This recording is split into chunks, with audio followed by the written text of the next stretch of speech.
नमस्कार दोस्तों। 5 राज्यों के चुनावों में बीजेपी की हालत पतली थी। चुनावों की तारीखों का अब ऐलान हो चुका है। 7 नवंबर से 30 नवंबर के बीच पांचों राज्यों में चुनाव हो जाएंगे। अगर शुरू करें तो 7 नवंबर को छत्तीसगढ़ और मिजोरम में चुनाव होंगे। छत्तीसगढ़ में 2 चरणों में चुनाव होंगे तो दूसरे चरण का चुनाव 17 तारीख को होगा। मध्य प्रदेश में भी 17 तारीख को ही चुनाव होगा। 23 नवंबर को राजस्थान में और 30 नवंबर को तेलंगाना में चुनाव होंगे और 3 दिसंबर को रिजल्ट आ जाएगा। भारत में चुनाव लड़ने लायक कोई मुद्दा बीजेपी के पास बचा नहीं था। जो मुद्दे थे वो भी कई बार बुनाए जा चुके थे।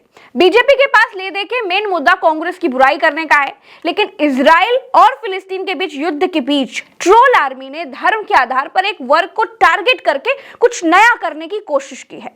5 राज्यों के चुनावों में बीजेपी की हालत अभी खस्ता दिखाई दे रही है। 5 राज्यों के चुनावों में बीजेपी का प्रदर्शन बताएगा कि इस बार देश का प्रधानमंत्री कौन बनने वाला है। मोदी रहेंगे या जाएंगे, ये 5 राज्यों का चुनाव ही तय करेगा। तो मोदी रहेंगे या जाएंगे, इसको और बारीकी से समझने के लिए हमारे साथ राजनीतिक विश्लेषक अशोक वानखेड़े जी है। अशोक जी, 5 राज्यों में चुनावों की घोषणा हो गई है। इस घोषणा के साथ ही इजराइल और फिलिस्तीन के बीच लड़ाई भी शुरू हो गई है।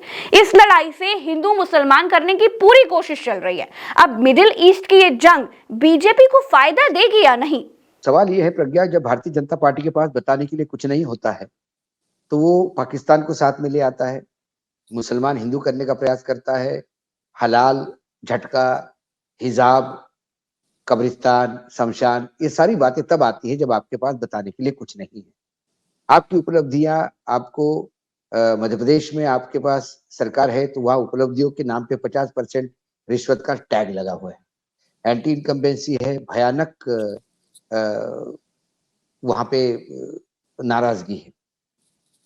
तेलंगाना में आप हो नहीं, छत्तीसगढ़ में आपका संगठन नहीं है, राजस्थान में वसुंधरा से आपकी दूरियां आपको सत्ता से दूर करते जा रही है। ऐसे में फिर यदि आपको एक ही कार्ड आपके पास बचता है, हिंदू मुसलमान, तो सोशल मीडिया पे जो तथाकथित अंधभक्त है वो बार बार ये बचाने का प्रयास कर रहे हैं कि ये जो हमास की और इजराइल की जो लड़ाई चल रही है, और ये बार बार उसको घूर फिर के वो उसका जो नरेशन ये बनाने का प्रयास कर रहे हैं कि पैलेस्टाइन जो है इसको कहीं ना कहीं फिलिस्तीन को इंदिरा गांधी ने सबसे पहले उनके शासनकाल में मान्यता दी थी, और जो नरेशन मार्केट में घूम रहा है ये तो भाई किसी अरब कंट्री ने भी मान्यता नहीं दी। सबसे पहले भारत ने मान्यता दी थी क्योंकि वो मुसलमानों के प्रति ज्यादा उदारवाद लेके बैठे हैं और ये आतंकी लोग हैं, सारी बातें हो रही है। लेकिन फिर अटल बिहारी वाजपेयी के वो भाषण के अंश भी मार्केट में है। जब मोरारजी देसाई की सरकार बनी और उसमें अटल जी मंत्री बने, विदेश मंत्री, तब उन्होंने बाकायदा इस बात को कहा था कि हम इजराइल को आह्वान करते हैं कि वो किसी भी हालत में फिलिस्तीन की जमीन खाली करे। उन्होंने कहा कि अतिक्रमण या आक्रांता होना, ये इसके लिए भारत कभी भी ना हमारे शत्रु में जो हमारे बॉर्डर पे लोग हैं उनसे भी हम ये अपेक्षा रखेंगे और हम इजराइल से भी अपेक्षा रखते हैं कि वो जगह खाली करें। उसके बाद वर्तमान में जो सरकार है नरेंद्र मोदी जी की, उसमें जो हमारे विदेश मंत्री है जयशंकर साहब, उन्होंने एक सवाल के जवाब में ये कहा कि ये कहना गलत है कि हम इजराइल से दोस्ती बढ़ा रहे हैं तो हम फिलिस्तीन से दोस्ती कम कर रहे हैं। उन्होंने इस बात को लोकसभा के पटल पे कहा कि पिछली सरकारों की तुलना में हमारी सरकार फिलिस्तीन को ज्यादा फंड दे रही है सेटलमेंट के लिए। जो लोग वहां पे बेघर हो गए और उसकी सेटलमेंट के लिए जो पैसा अलग अलग देशों से आता है, उसमें भारत का कंट्रीब्यूशन मोदी सरकार आने के बाद बढ़ा है। सवाल ये है कि जब हमें उस परिप्रेक्ष्य में भी जाना होगा कि जब कोल्ड वॉर चल रहा था अमेरिका और रशिया का, और हम कहीं ना कहीं रशिया से हमारी दोस्ती जग जाही थी, हम नॉन अलाइनमेंट नेशन थे, हम ना इस ग्रुप में थे ना उस ग्रुप में थे। लेकिन हमें कई जगह पे जब अंतरराष्ट्रीय दबाव आते थे या यूनाइटेड नेशंस में हमें साथ मिलने की, या हमें युद्ध के लिए जो सामान लगता था या हमें फाइटर जेट्स लगते थे, तो वो सारे रशिया प्रोवाइड करता था। और अमेरिका ने हमेशा पाकिस्तान को तवज्जो दी।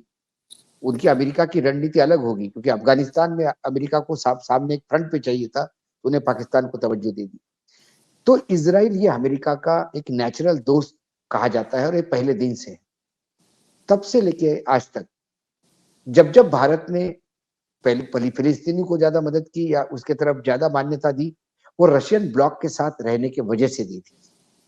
लेकिन फिर इसी नरसिंह राव जब विदेश मंत्री थे राजीव गांधी के सरकार में, तब पहली बार शायद विदेश मंत्री ने दौरा किया था इजराइल का।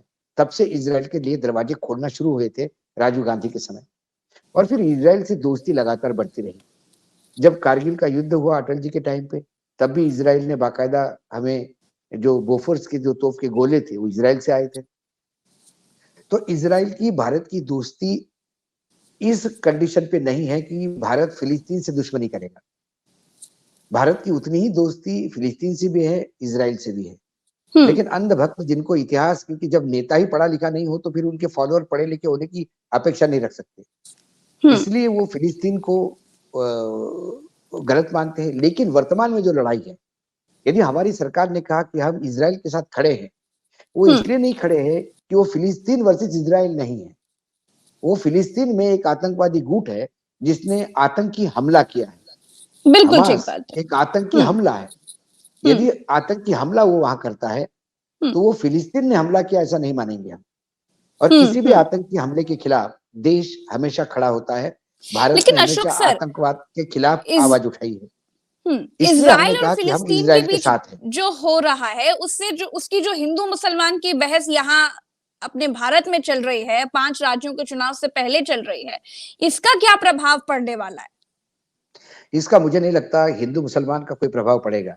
प्रज्ञा जी, मैं बार बार कहता हूं, मैं कई जगह में बोल चुका हूं, हिंदू मुसलमान ये नरेशन बनाने की प्रयास किया जाता है, लेकिन चुनाव में कभी क्योंकि नैरेटिव सेट करने की कोशिश की जा रही है कि जो लोग फिलिस्तीन का इतिहास भी बता रहे हैं कि किस तरह से इजराइल ने जमीन पर कब्जा किया था, तो जो इस बात को कह भी रहे हैं, और अगर वो मुसलमान है तो ये कहा जा रहा है कि एक समय पर ऐसा आएगा, हो सकता है ये लोग दुश्मनों के साथ खड़े हो जाएं। तो ऐसी बहुत सारी चीजें बीजेपी के विधायक तक ऐसे ट्वीट करते हुए दिख रहे हैं।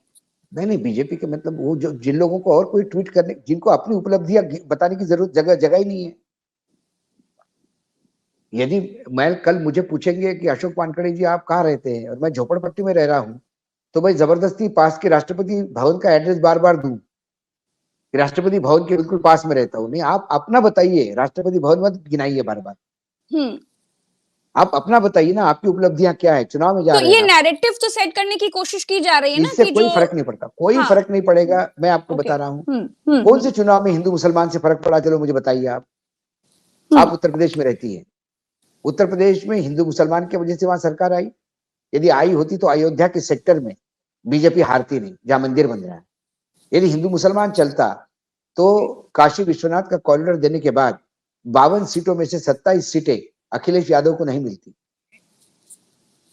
जो नतीजे उत्तर प्रदेश में आए, यदि आप माइक्रो लेवल पे जाके इसको साइकोलॉजिकली स्टडी करेंगे तो आपको ये दिखाई देगा कि मायावती की वजह से 153 सीटें मायावती की वजह से बीजेपी जीती। यदि मायावती जोर शोर के साथ चुनाव लड़ती तो शायद बीजेपी 60-70 भी नहीं ले पाती। तो ये जोड़ तोड़ का चुनाव था, ये जुगाड़ू चुनाव है, चाणक्य नीति का चुनाव नहीं है, जुगाड़ू नीति का चुनाव है। तो यहाँ भी हिंदू मुसलमान नहीं चला। कर्नाटक में तो कर्नाटक तो दक्षिण भारत की लेबोरेटरी थी हिंदू मुसलमान की। वहां क्या होगा, वहां तो आपने बजरंग बली तक को ले आए कि बजरंग बली का नाम लेके कराइए। आपने खुद पे ले आया कि मुझे 85-90 गाली रोज दी जाती है। आपने विक्टिम कार्ड खेला, लेकिन लोगों ने नहीं माना। लोग सोशल मीडिया भी देखते हैं। गोदी मीडिया के भरोसे देश नहीं चल रहा है। गोदी मीडिया यदि सोचता होगा कि वो देश चल रहा है, और यदि बीजेपी वाले सोचते होंगे कि उनके नरेशन से देश नाच रहा है, तो ये मूर्खतापूर्ण काम है। अच्छा, राजनीतिक विश्लेषक अशोक वानखेड़े क्या सोचते हैं, जो 5 राज्यों के चुनावों की तारीखों की घोषणा आ गई है, आपके हिसाब से किस राज्य में किस पार्टी का अपर हैंड रहने वाला है? देखिए, टोटल 5 राज्यों के चुनाव है। 5 राज्यों में नॉर्थ ईस्ट का एक राज्य है मिजोरम, बहुत छोटा राज्य है, जहां मतदाता भी ज्यादा है नहीं, 10-12 लाख ही। वहां पर बीजेपी के लिए नकारात्मक सोच इसलिए है क्योंकि पास में मणिपुर है। मणिपुर में कुकी और मतई के झगड़े हैं। कुकई का बहुत बड़ा एक बहुल क्षेत्र मिजोरम में भी है। वर्तमान में जो झगड़े चल रहे हैं, तो मतई समाज भी चाहता है कि कुकी को इतना पुश करो पहाड़ियों से कि वो मिजोरम में जाके सेटल हो जाए और पहाड़ियां हमारे कब्जे में आ जाए। तो मिजोरम से भारतीय जनता पार्टी को कुछ आशा की किरण दिखे, ऐसा तो मुझे नहीं दिखता। उसके बाद दूसरा छोटा राज्य आइए दक्षिण का तेलंगाना। तेलंगाना में बीआरएस वर्सेस कांग्रेस का लड़ाई है। वह बीजेपी तीसरे नंबर पे है। तो बीजेपी को ना गेन करने के लिए कुछ है, ना खोने के लिए कुछ है। 1-2 सीट बढ़ गई तो वही अचीवमेंट है कि चलो वापस आ गई। 3 सीट और बढ़ गई हमारी। अब आते हैं आप छत्तीसगढ़ पे। छत्तीसगढ़ में जिस हिसाब से कांग्रेस ने पिछली बार स्वीप किया और उसके बाद जो डिप्रेशन में बीजेपी का राज्य का यूनिट गया, जो राज्य की इकाई है बीजेपी की, वो जो डिप्रेशन में चली गई वो अभी तक उभर के नहीं आई। छत्तीसगढ़ में संगठन नहीं के बराबर है। बीजेपी के तमाम बड़े नेता वहां पे बघेल साहब के पेरोल पे है। ऐसे में बाहर के लोग जाके वहां चुनाव नहीं जितवा सकते। बघेल, यदि मुझे कोई पूछे 3-5 राज्यों में सबसे भ्रष्ट राज्य कोई है तो छत्तीसगढ़। लेकिन बघेल ने वहां विपक्ष को जगह ही नहीं छोड़ी। जैसे मोदी जी गुजरात में विपक्ष को जगह नहीं छोड़ते, जैसे बीजेडी ओडिशा में विपक्ष को जगह नहीं छोड़ती। तो विपक्ष ही नहीं है तो वहां उनका आना तय है। तो कांग्रेस की वो 100% श्योर स्टेट है जहां कांग्रेस आएगी। अब आते हैं मध्य प्रदेश। मध्य प्रदेश में पिछली बार लोगों ने कांग्रेस को जिता के दिया था, फिर तोड़फोड़ करके इन्होंने फिर सत्ता में आए, तो कहीं ना कहीं जनता इससे आहत है। फिर लगातार उसी मुख्यमंत्री का चेहरा बार बार देखना, और ये मुख्यमंत्री ने तो घोषणाओं का रिकॉर्ड तोड़ दिया है। मतलब गिनीज बुक ऑफ रिकॉर्ड में भी शायद उनका नाम दर्ज हो जाए कि पिछले 5 साल में इतना घोषणाएं की है, पूरे कर्ज इतना लाद दिया है राज्य के ऊपर कि आप सोच भी नहीं सकते। मध्य प्रदेश और राजस्थान ये दोनों जगह का डीएनए यदि हम देखा जाए तो बीजेपी का है, सभी सरकारों से है। लेकिन बीजेपी एक जो संगठन का जो डिसिप्लिन था वो मध्य प्रदेश में इतना बुरी तरह से टूटा हुआ है कि 2-2 बार हारी हुई सीटों पे जब उम्मीदवार घोषित करते, मतलब वो कोई सीट जीतने वाली सीट नहीं है। उस सीट पे जब 80 सीटों पे अनाउंसमेंट हो गया, उसमें सिर्फ 3 सीटें ऐसी थी जो बीजेपी ने जीती थी। उन सीटों पे इतना विद्रोह हुआ कि लोगों ने रैलीज निकाली एक दूसरे के खिलाफ, पकड़ा पकड़ी हुई, मारा मारी हुई, कपड़े फटे, ऑफिस तोड़े गए। और ये विद्रोह बार बार दिल्ली अपील करने के बाद भी नहीं शमरा। दिल्ली उस विद्रोह से इतना डरा है कि जो सीटें उन्होंने पिछली बार जीती थी वो सीटें भी अनाउंस करने में डर रहा है। एंटी इनकम्बेंसी नाम की यदि वहां से कोई उम्मीदवार बदले तो कितना विद्रोह होगा। आपको 7 सांसद उतारने पड़े, आपकी मजबूरी इतनी हो गई कि आपको 3 कैबिनेट मंत्री को वहां चुनाव लड़ाना पड़ा, आपका राष्ट्रीय जनरल सेक्रेटरी आपको उतारना पड़ा, क्योंकि आपके पास वहां है नहीं कुछ, आपके पास माल ही नहीं दुकान। ये मध्य प्रदेश की स्थिति है। तो मध्य प्रदेश में यदि कर्नाटक के नतीजे रिपीट हो जाए और कांग्रेस के लिए बहुत अच्छा एज होके सत्ता में आ जाए तो आश्चर्य नहीं। अब एक बचता है राज्य आखिरी, राजस्थान जी। आपको कुछ मध्य प्रदेश में पूछना है? मैं राजस्थान का जानना चाह रही हूँ कि मध्य प्रदेश को लेकर के जिस तरह से मामा बार बार कह रहे हैं कि मैं चुनाव लड़ूं कि ना लड़ूं। नहीं, वो तो छोड़ दीजिए। और जिनको टिकट दिया वो बोलता मैं तो लड़ना ही नहीं चाहता, जबरदस्ती लड़ रहा हूँ। तो अब राजस्थान में आइए। राजस्थान में एक अक्सर देखा गया कि 5-5 साल बाद सरकारें बदलती है वहां पे। जी। पिछली बार वसुंधरा की सरकार थी, फिर अशोक गहलोत की आ गई। अब अशोक गहलोत की सरकार इन्होंने तोड़ने का प्रयास किया सचिन पायलट के वहां से विद्रोह करवा के, लेकिन वो ऑपरेशन कमल राजस्थान में फेल हो गया। सचिन पायलट को भी समझ में आ गया कि बीजेपी में उनका कोई भविष्य नहीं। यदि थोड़ा बहुत भविष्य है आगे आने वाले समय में तो कांग्रेस में ही हो सकता है, उनके पास उम्र है। वो कांग्रेस में आ गए। बिल्कुल कांग्रेस जो खंडित थी वो एक हो गई। दूसरी तरफ भाजपा अभी एक उम्मीदवार भी अनाउंस नहीं कर पाई राजस्थान में, एक उम्मीदवार, क्योंकि वसुंधरा के बगैर वहां ठोर नहीं। क्योंकि बाकी जो बाहर से लोग भेजे गए, आपने जितने भी नेता भेजे, फिर चाहे कोई राठौर हो, कोई शेखावत हो, कोई माथुर हो, ये किसी काम के वहां साबित नहीं हुए, सब बोने साबित हुए। आपके बिरला जी जो स्पीकर है उनकी भी सीट वसुंधरा की वजह से निकलती है जी। और वसुंधरा को आपने पिछले 5 साल में इतना अपमानित किया जितना शिंदे वंश पूरे वंशावली देखे जाए तो जिस तरह से वसुंधरा राजे का पेशवाकालीन अपमान हुआ, से लेके आज तक इतना मंच पर अपमानित नहीं हुआ होगा। जी, मंच पर भाषण देने के लिए बुलाया नहीं गया, वो ग्रीट करने गई थी तो बात तक उनको नहीं करते देखा उससे, नहीं। हाँ, बात तक तो नहीं करी, तो इन चीजों का वसुंधरा क्या यदि घर बैठ गई, नाराजगी का असर दिखेगा मतलब? वसुंधरा की नाराजगी अशोक गहलोत की ताजपोशी करवाएगी वहां पे। और ये वसुंधरा सिर्फ विधानसभा तक नहीं रुकेगी। वसुंधरा का अपमान का बदला यदि लोकसभा में टर्न डाउन हो गया या उधर कन्वर्ट हो गया, तो फिर इस 2024 के लोकसभा चुनाव में राजस्थान में भयावह रिजल्ट बीजेपी के लिए होंगे, ऐसा मुझे लगता है। तो इस तरीके से तो ज्यादातर राज्यों में कांग्रेस का अपर हैंड दिखाई दे रहा है, तो इसका असर अब 24 के चुनावों में क्या पड़ेगा? 24 के चुनाव में यही पड़ेगा। लोग कहते हैं मोदी है तो मुमकिन है, तो लोग सोचेंगे लगातार 8 पराजय, हिमाचल, दिल्ली, कर्नाटक और ये 5 8 राज्य लगातार हारने के बाद यदि कोई कहे मोदी है तो मुमकिन है, तो फिर उसको कहीं ना कहीं एक साइकियाट्रिस्ट की जरूरत है, ऐसा मुझे लगता है। जैसे राहुल गांधी ने प्रेस कॉन्फ्रेंस करी, उन्होंने कास्ट सेंसस का मुद्दा उठाया, ओबीसी का मुद्दा उठाया, ओबीसी के लिए आवाज उठा रहे राहुल गांधी। आपको क्या लगता है कि जाति आधारित जनगणना का प्रभाव क्या आने वाले 5 राज्यों के चुनावों में पड़ेगा, या राहुल गांधी लगातार जो ओबीसी का आवाज उठा रहे हैं उसका प्रभाव पड़ेगा 5 राज्यों के चुनावों में? हर राज्य में ओबीसी 50% के आसपास है, ±5% ले लीजिए। बीजेपी बार बार कह रही है कि ये हिंदुओं को बांटने का प्रयास है, ओबीसी जातिगत जनगणना।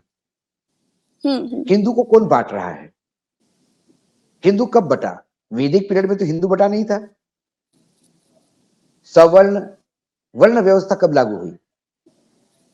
और वर्ण व्यवस्था को जो गलत कहते हैं उसको आप गलत कहोगे तो फिर आप महात्मा गांधी को भी गाली दे रहे हो, बाबा साहेब आंबेडकर को भी गाली दे रहे हो। क्योंकि वर्ण व्यवस्था के खिलाफ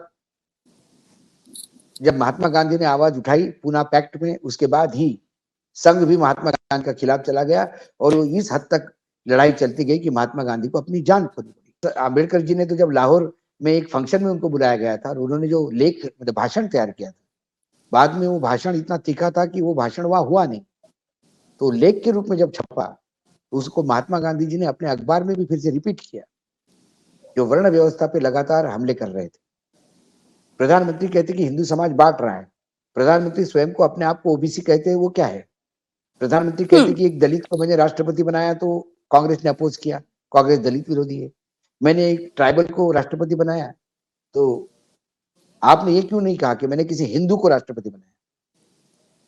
तो फिर मुर्मू जी ट्राइबल कैसी हो जाती है? सवाल यह है कि जब आप बोलोगे तो आप जातियों में बांटोगे, दूसरा जातियों की बात करेगा तो फिर हिंदू धर्म बटेगा। हिंदू तो पहले ही बटा हुआ है। जब मोदी जी खुद को ही ओबीसी कहते हैं तो वो खुद ही बटे हुए हैं। जब गृह मंत्री कहते हैं कि मेरे इतने सांसद ओबीसी है, राहुल जी को पता ही नहीं, राहुल गांधी को पता ही नहीं। जब आप ओबीसी और बैकवर्ड खुद ही गिनवाना शुरू करते हो तो फिर हिंदू को बांट कौन रहा है? तो ये कास्ट सेंसस आपके हिसाब से मास्टर स्ट्रोक साबित होने वाला है 5 राज्यों के चुनावों में? सही मायने में 2024 के चाणक्य मैं नीतीश कुमार को मानता हूं। नीतीश कुमार ने एक जातिगत जनगणना से इतने जगह बीजेपी को ब्लॉक किया और इतने बाकी राजनीतिक दलों को सहूलियत दे दी कि इस जातिगत जनगणना के तहत इंडिया का कुनबा तो और टाइट हो गया और एनडीए का कुनबा बिखरता नजर आ रहा है। जी, बहुत बहुत शुक्रिया अशोक सर समय देने के लिए। धन्यवाद।